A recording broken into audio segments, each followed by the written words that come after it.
प्रथमत तो आमर जे all India रो सभापति मल्लिकार्जुन खड़गे जी, जननायक राहुल गांधी जी, सोनिया गांधी जी, आम पूर्व अध्यक्ष केसी वेणुगोपाल, सांगठनिक सचिव ओडिशा रो पीसीसी सभापति भक्तचरण दास जी एवं अन्य सीनियर नेता जो माने मो उपरे भरोसा करिकी मते संपादक पद रे नियुक्ति करिसंती मु से मानक प्रति मोर कृतज्ञता ज्ञापन करुछि।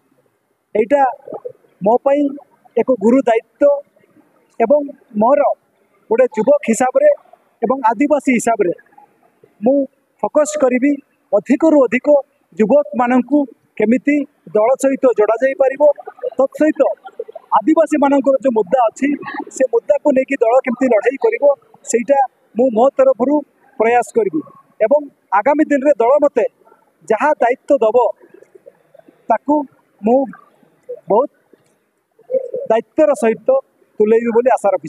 धन्यवाद। ड्रीम्स राइडर सब समय रे आपणक सेवारे धन्यवाद।